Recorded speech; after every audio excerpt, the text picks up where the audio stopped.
Verb को हम पहले ही पढ़ चुके हैं कि verb shows an action or something that is happening or it also shows an activity। यानी फेल एक ऐसा लफ्ज है जो किसी काम के करने होने का इजहार करता है। और आपके इल्म में पहले ही है कि वर्ब जो है एक ऐसा वर्ड है या एक इसका ऐसा रोल है जिस तरह के जिस्म के अंदर बैकबोन का रोल है, यानी सेंटेंस में it plays the role of a backbone. यानी without backbone man can not even move. Similarly without verb there is no existence of sentence. यानी वर्ब के बगैर हम किसी भी बात को मुकम्मल नहीं कर सकते। अब हम देखते हैं कि अगर वर्ब को प्रेपोजिशन के साथ हम इस्तेमाल करें तो वो क्या लफ्ज बन जाता है। यानी अगर एक वर्ब हमारे पास हो जो कि है गिव। गिव का जो मीनिंग हमें पता है वो ये है कि इसका मतलब है देना, किसी चीज को देना, कोई कुछ भी देना हो सकता है इससे मुराद। अगर हम इसके साथ एक प्रेपोजिशन अप लगा देते हैं तो अब गिव का जो मीनिंग है वो देना नहीं रहता, इसका मीनिंग बन जाता है छोड़ देना। गिव अप का मतलब होता है छोड़ देना या तर्क कर देना।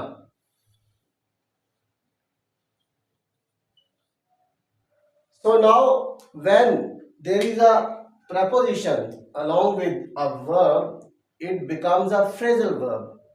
So in today's lesson, we are going to study some phrasal verbs with their usage. Hi viewers, welcome back to my YouTube channel. आप देख रहे हैं English Learning Craze and my name is Zishan Haider. आज हम सीखने जा रहे हैं कुछ phrasal verbs. So let's start today's lecture. पहला फ्रेजल वर्ब जो हमारे पास है वो है सी ऑफ। सी ऑफ का मीनिंग है अलविदा कहना, किसी को बाय बाय कहना। मेरी बहन मुझे अलविदा कहने आई। आप कहीं जा रहे हैं तो आपकी सिस्टर आपको बाय बाय टाटा करने आई हैं, उसे इंग्लिश में देखते हैं उसका सेंटेंस क्या बनेगा। My sister came to see me off. अगर आप यहाँ पे गौर करें कि सी जो है बेसिकली इसका मीनिंग होता है देखना या मिलना, मुलाकात करना। लेकिन जब इसके साथ ये प्रेपोजिशन ऑफ मिल गया तो इसका मीनिंग टोटली चेंज हो गया। क्या मीनिंग बन गया? अलविदा कहना, बाय बाय कहना।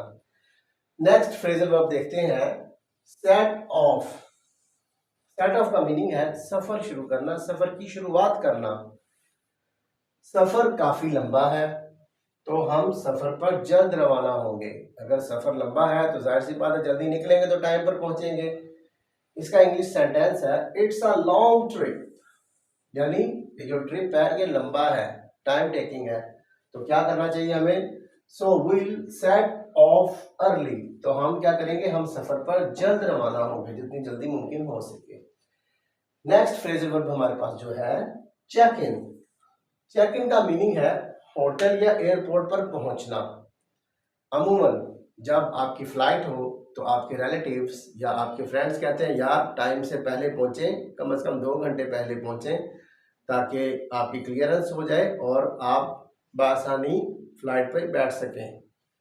तो इसके लिए जो जुमला उर्दू में हमारे पास है वो है आपको एयरपोर्ट पर रवानगी से 2 घंटे पहले पहुंचना चाहिए। इसकी एग्जाम्पल है You must check in 2 hours before departure। अब हम मजीद कुछ फ्रेजल वर्ब्स को आज के लेक्चर में शामिल करते हैं। So let's have a look at them one by one. पहला फ्रेजल वर्ब जो है वो है चेक आउट। चेक आउट का मतलब होता है होटल से निकलना, होटल छोड़ देना। तो उर्दू में हमारे पास जुमला क्या है? हम सुबह 10 बजे होटल से निकल गए, यानी हमने सुबह 10 बजे होटल छोड़ दिया। उसकी इंग्लिश क्या होगी? We checked out at 10 AM। Next phrasal verb क्या है? Drop of. बेसिकली ड्रॉप का मतलब होता है गिरना या गिरा देना या गिर जाना किसी भी चीज का। लेकिन ड्रॉप ऑफ का मीनिंग क्या है? कार में ले जाना। इसका जुमला हमारे पास जो उर्दू में है, मेरे दोस्त ने मुझे अपनी कार में स्टेशन पर छोड़ा। आप अपने दोस्त के पास गए, उसने आपकी हेल्प की कि आपको अपनी गाड़ी में स्टेशन पर छोड़ दिया।